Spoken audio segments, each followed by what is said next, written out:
Joe Biden and his Democrats have repeatedly chosen Moscow over Fort McMurray, Caracas over Calgary, and Riyadh over Red Deer. And the instability in the world that we're seeing right now, well, it's a direct result of those terrible choices.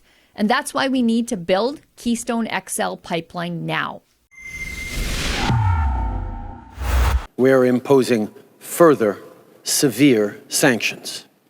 These sanctions will target 58 individuals and entities, including members of the Russian elite and their family members, as well as the Wagner Group and major Russian banks, among others. We will also sanction members of the Russian Security Council, including the Defense Minister, the Finance Minister, and the Justice Minister. In addition, effective immediately, we are ceasing all export permits for Russia and canceling existing permits.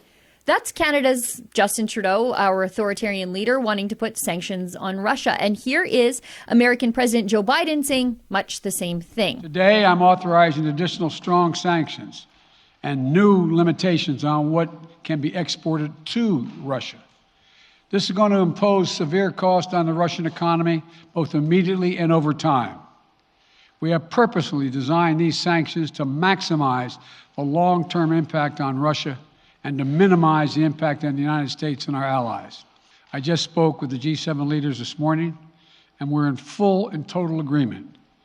We will limit Russia's ability to do business in dollars, euros, pounds, and yen to be part of the global economy. What these two progressives, Trudeau and his counterpart in the Oval Office, Joe Biden, don't want you to know is that they, through their own anti-Canadian oil agendas, have filled up the coffers of Russian President Vladimir Putin's war machine, now overrunning Ukraine. You see, they never sanctioned Russian oil. They sanctioned Alberta oil. And now Ukraine is paying the price. Let me explain. Biden chose Russian OPEC conflict oil over North American ethical oil when he shut down the Keystone XL pipeline from Canada. It would have brought more than 800,000 barrels of oil per day. And he stabbed unionized construction workers and steel workers in the back after pretending for his entire political career to be Joe Lunchbucket, just in it for the blue-collar working man.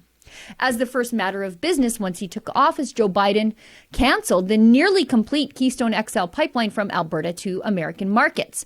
And then, just a few short months later, as gas prices soared in the United States, as Biden not only blocked a reliable Canadian supply of ethical oil, but also yanked drilling permits in the United States, he begged OPEC and Russia, the world's oligarchs and authoritarians, to increase their supply of their oil.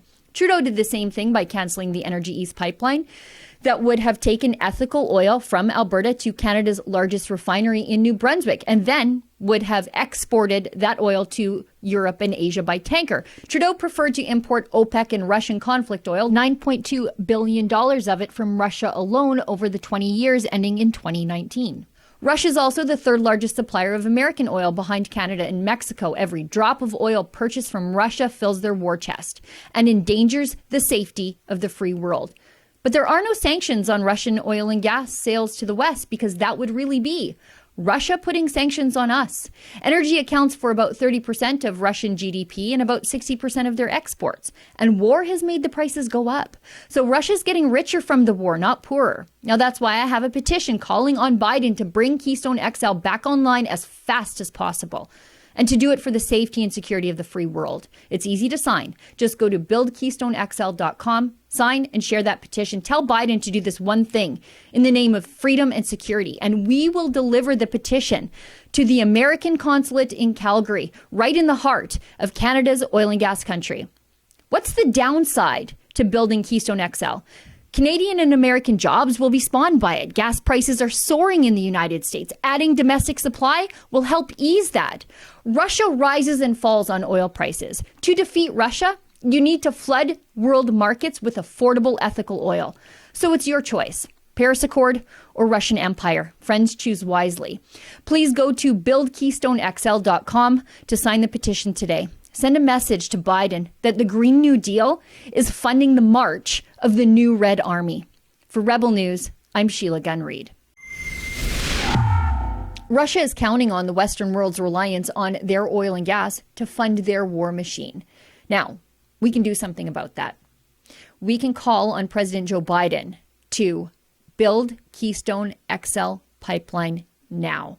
If you'd like to throw support behind our petition that we will hand deliver to the American consulate in Calgary, please go to buildkeystonexl.com.